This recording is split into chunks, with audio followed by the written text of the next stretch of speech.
Hey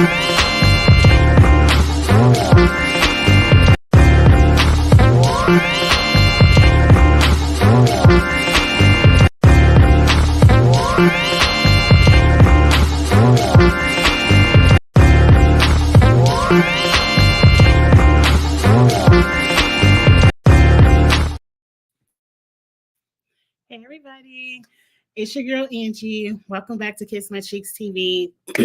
I feel like the reviews are kind of far, spread out kind of far. I haven't been with you all since what, last week, Big Brother Friday. Can you please? Oh, yes, Anastasia. Yes, prayers for everyone that's going through Hurricane Francine, is it? Or Francis? Yes, we got that email. You know, I work for the government. It's supposed to hit, I think, tonight, tomorrow.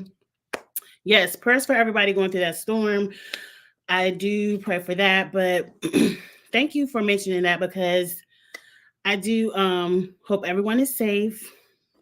So that is that with that. It's hard to transition from bad news. But I'm sure everyone knows what to do to stay safe. And I just pray everyone is safe and the storm doesn't do too much damage. But again, I feel like I haven't been making enough videos. The shows are getting ready to pick up. So I feel like I'll be back in the rotation even more. If I'm honest with y'all, Big Brother is a snooze fest. Like, I don't have the excitement to really talk about Big Brother, but we will be getting into Big Brother next. I do love the Netflix reality shows. So Selling Sunset is one of them. I binged it over the weekend. Like, it probably took me 3 or 4 days to watch it all. So I said, let's come together and talk about Selling Sunset real quick.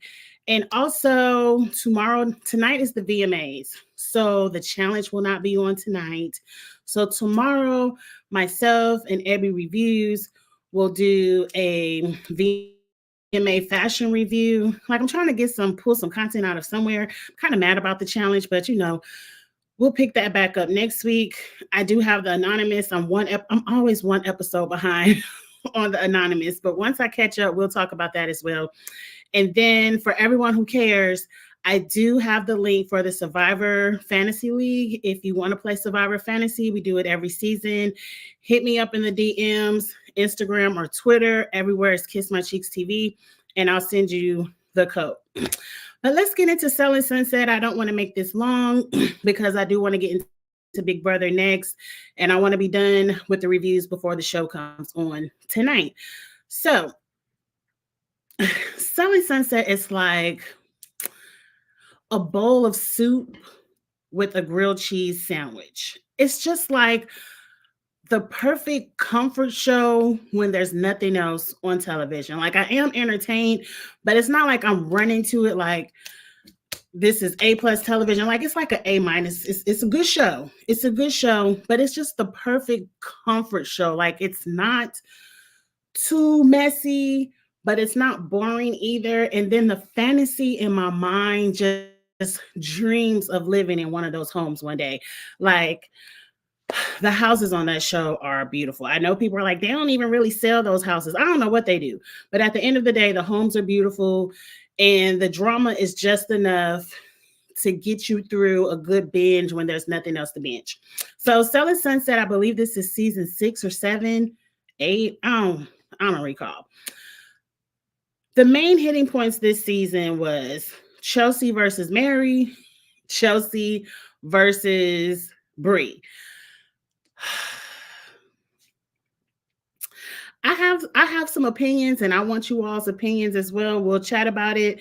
If you're on the rewatch, get in the comments. Let me know what you think about it. Go ahead and like this video and subscribe, all that good stuff, and let's get into it. Up first, Mary and Jason. Condolences on the loss of your dog, Nico. I'm a dog mom. I do have an older dog, my dog, Luke Angelo. He is 14. He doesn't act like an old dog. Like, he still runs and jumps. He's not as active and playful as he used to be, but he doesn't act like an old dog. So it's hard for me because I have friends that have lost dogs due to their age. And it's really hard for me to come around that corner of one day having to say goodbye to my dog. So my heart went out to Mary and Jason. I understand the feeling. Um, I don't think it's weird to have a funeral for a dog. I would do the exact same thing. Now the tattoo with the dog ashes, now that's new. I ain't judging Mary nor Jason. I'm not judging because I might do the same thing. I might get me a little tattoo when that day comes, but I ain't putting no ashes in it. But condolences to them. I just can't think about stuff like that because I am a crazy dog mom. I love my dog way too much. Matter of fact, my friend was just telling me today, she was like, "You the only Black person I know let they dog sit on the couch." Because she said whenever she come over to my house, my dog look at her crazy. I said, "Because you sitting in his seat. That's his side of the couch." A mess. Anyway, don't judge me. Don't judge me. He does get to sit on the couch and he gets to lay in the bed if he want to. It is what it is. But anyway, the anonymous is good. I love the anonymous. I love the anonymous. We gonna get into it. I've been saying it, but we gonna get into it. Let's start with Mary versus Chelsie because that was the drama at the beginning of the season. Apparently, now Selling Sunset is definitely a show that I'm not listening to the podcast. If you don't come up across my Twitter feed or my Instagram feed, I'm not searching for the Selling Sunset girls. I'm just not. I like you girls. I like you all a lot. Just not y'all business I don't care to be in day to day. But apparently, Mary went on a podcast or an interview and she was asked, "Who is the biggest pot stirrer in the office?" And she answered, "Chelsie." Chelsie got in her feelings and told Mary, "Don't you ever effing keep my effing name out your mouth. Don't you ever start no mess with me on no internet." Like Chelsie cussed her out like anybody else would have. And Mary got her feelings, started white girl crying. "No one's ever said that to me before in my life. I can't believe it." Girl, please. Girl, please. I can't believe she talked to me like that. Like she really got in her feelings because she got cussed out, but you was the one who was on these people radio station talking about she's the pot stirrer. Now let's think. Let's think. Is Chelsie the pot stirrer? Mm, Chelsie can be messy, but all of them can be messy. But to me, the messiest one is that Nicole. And don't let Chriselle slide too much because Chriselle know how to play that victim card real good. Like if you do something to Chriselle, she gonna bop bop bop bop bop, and she gonna act like she never bopped you because you bopped her first. And until you apologize the way Chriselle wants you to apologize, it's gonna be bop bop bop bop bop. Now I ain't kind of mad because the Leo and me don't care. I feel the same way Chriselle feel half the time, but Chriselle can be a little bit messy too. But what I have said, Chelsie is messy. I mean, but does she stir the Chelsie? Eat that because it's probably true. It's probably true. You and Nicole, for me, off of what I see on the television show, because again, I ain't deep diving down nobody Twitter or Instagram. From what I see on the television show, Chelsie or Nicole would have been the answer, and she's more friends with Nicole, so she probably wasn't gonna say Nicole. But there you go. I don't really care. They kind of worked it out. What I don't like with Mary, and I ain't gonna turn this into a race thing. It is hard because I have been in those spaces sometimes, being the only Black person in the room. You have to cater to other people's feelings more than they cater to yours. But I didn't feel like when they were apologizing to each other, Mary started crying, and then Chelsie was like, "Oh, it's okay, girl. It's okay. I didn't mean for you to cry." Yeah, you didn't mean for her to cry, but she still should be sorry. And Mary did apologize. I ain't gonna say she didn't apologize, but she kind of let the apology go like, "Oh, girl, it's okay. You have to apologize. I ain't mean for you to cry." Yeah, I mean, I'm sorry for you crying, but yeah, you owe me an apology. Who cares? I feel like you ladies have been on reality TV long enough where you all are now reality stars and you all need some kind of media training to where if someone asks you a messy question, you need to learn how to answer it without singling one person out and Mary being messy. You could have said, at any point in time, all of us can be a little bit of messy. We got a show to put on. Instead of just saying Chelsie, it's a way you could take that heat. You could be like, well, I stirred up out a little bit myself. It's a way you could say things without making someone feel like you're taking a dig at them if your intent was not to take a dig at them. But you can't say, oh, they asked me a question and I said Chelsie, and she should be okay with it because I was asked. Like, no, I thought Chriselle could play victim. That Mary plays victim very well. But I like Mary. The office dynamic is just intriguing to me because all of them, for the most part, have slept with Jason, dated Jason. And they all cool. They all, hey girl, we still friends. Yeah, that was your man first. You had him second. I had him third. I'll be like, that's a mess right there.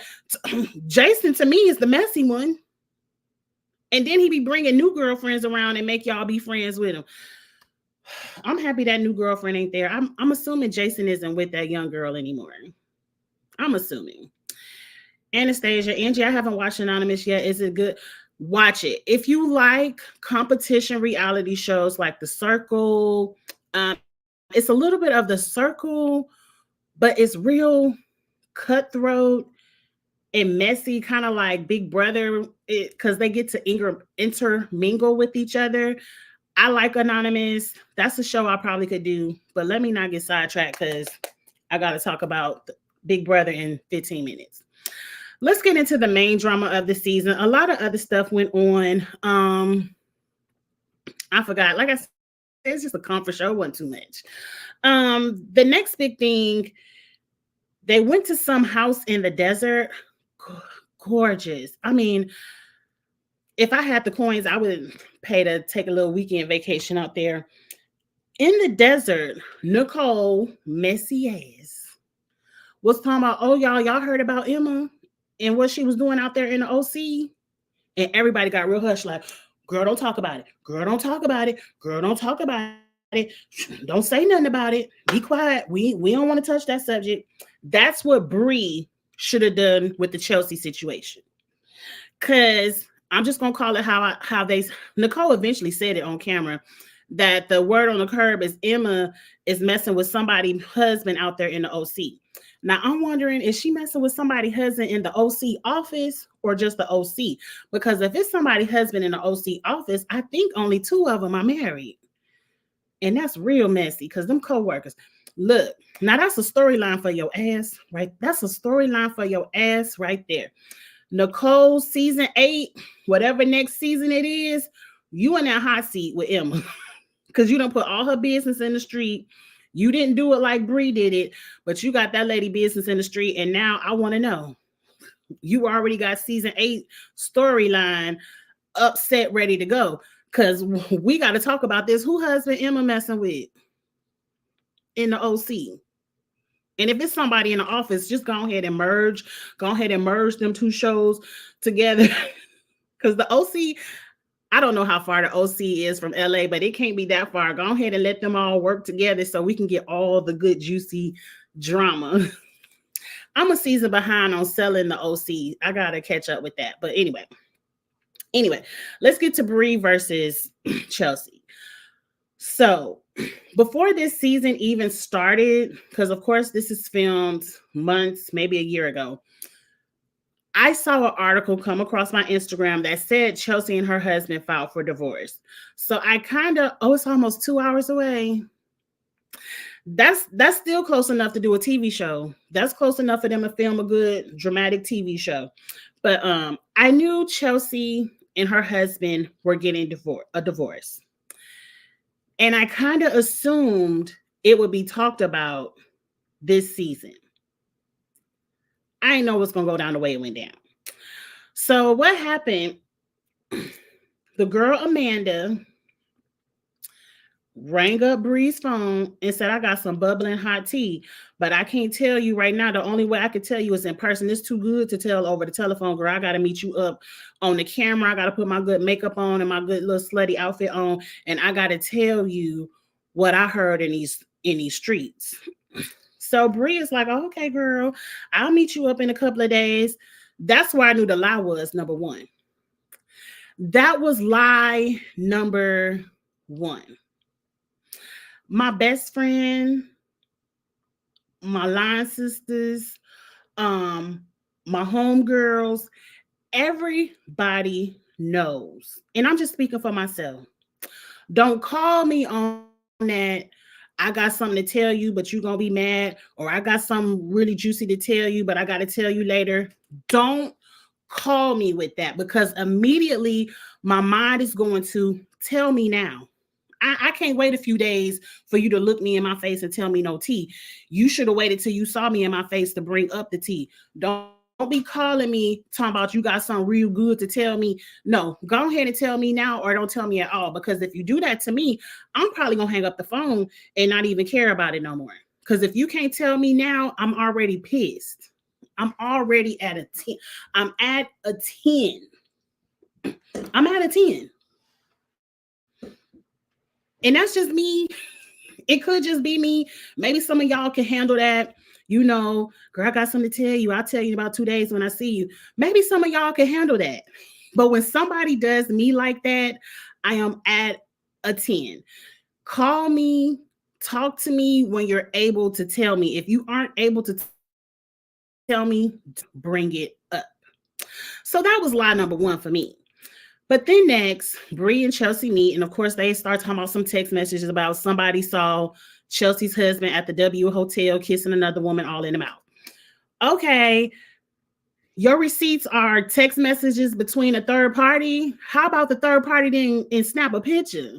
If they was in the W Hotel, why they ain't go click click, and send you a picture like, oh girl, look what Chelsea has been doing. Obviously, we know they're getting divorced, so maybe there's truth to this scenario. But if you don't have a picture, like if you got time enough to look and glance enough to see that that's my husband, you got time enough and you got time to be texting somebody like, oh, Chelsea husband over here in the W, the first thing they're going to do is say, put it on FaceTime and let me see. We live in too much technology nowadays to just be taking word of mouth. But that was lie number two. But I took that one with a grain of salt because I knew the divorce was coming. So I figured, okay, maybe he was cheating on Chelsea, whatever. Then it came around to Bri, because at some point Bri, because the season opened up with Bri talking to Jason, talking about she ain't coming back to the office unless Chelsea get it together because she can't deal with Chelsea, whatever. Forget all that.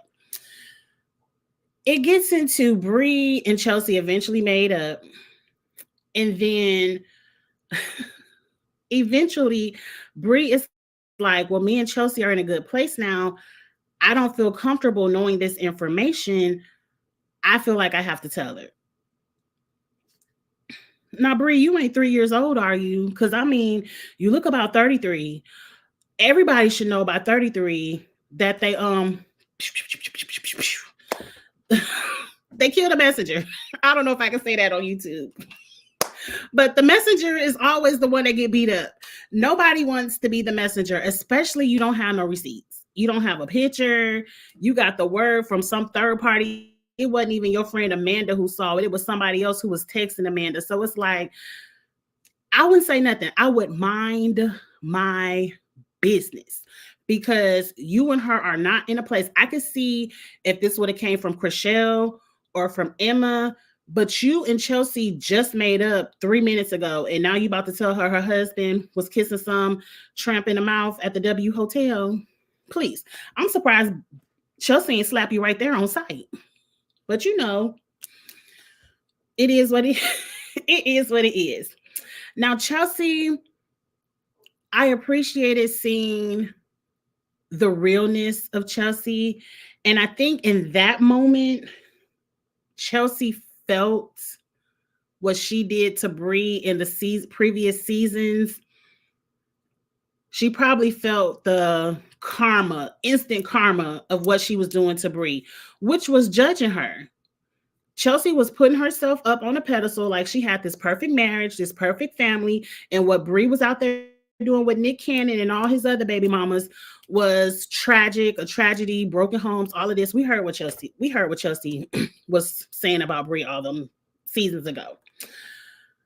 And she was just like, I thought I was I thought I was perfect, but here I am, just like everybody else. And I was like, hold up, hold up, hold up, hold up. Talk up.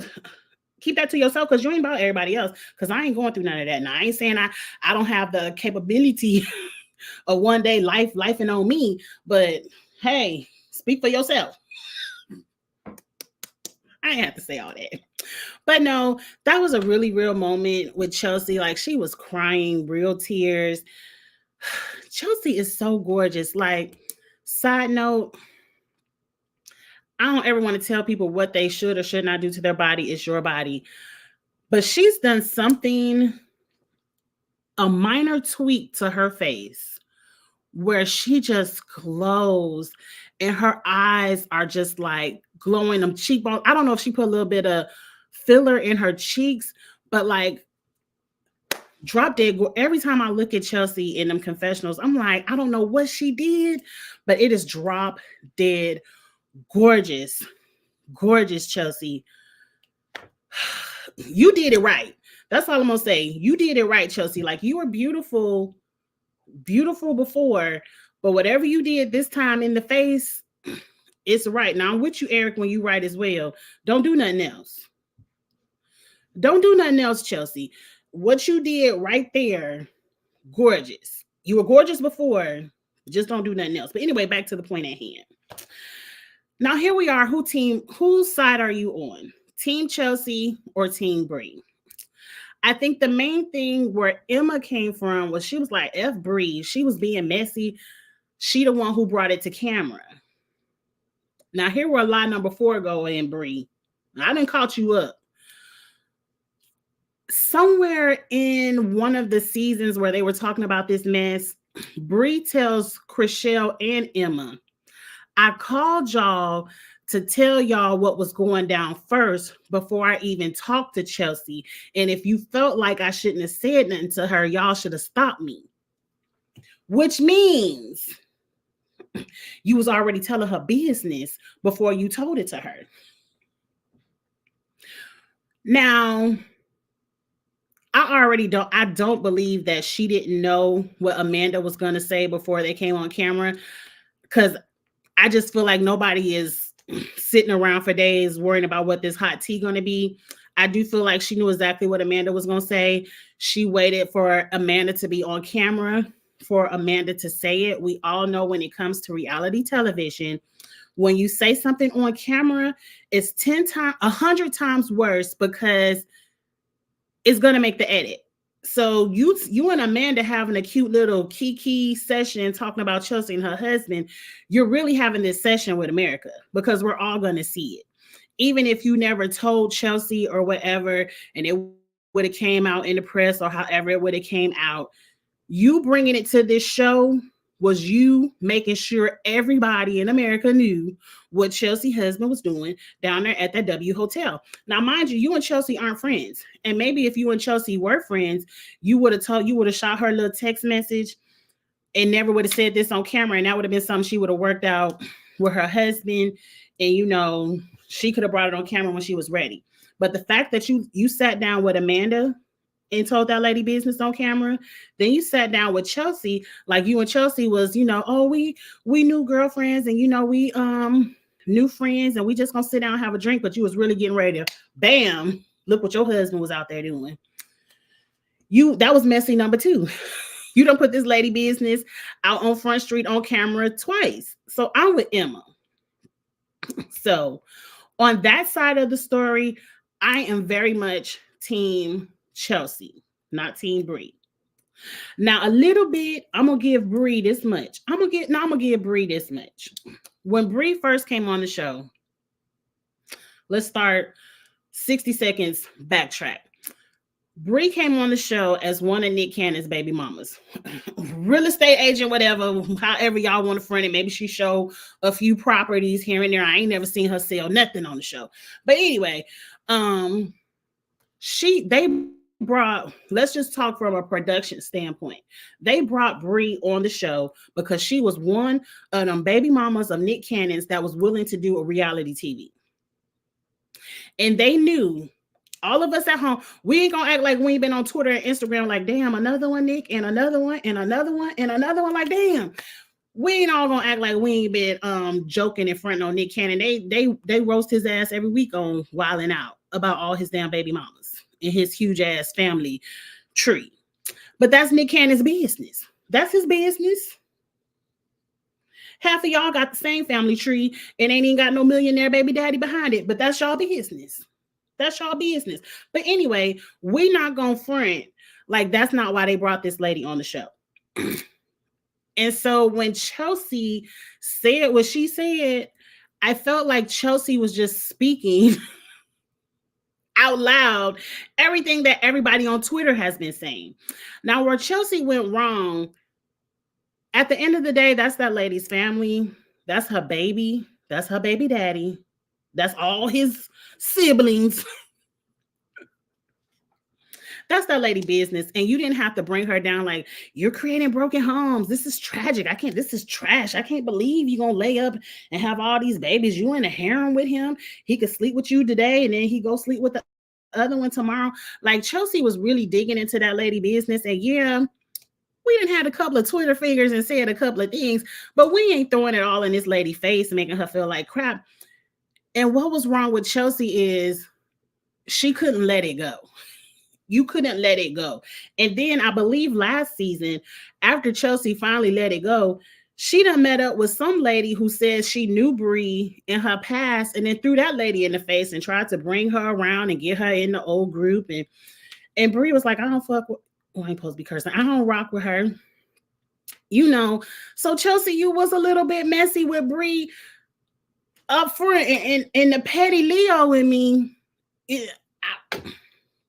If Bri would have just been honest and been like, look, you was throwing my tea in my face, so I felt like, let me throw a little bit of your tea in your face.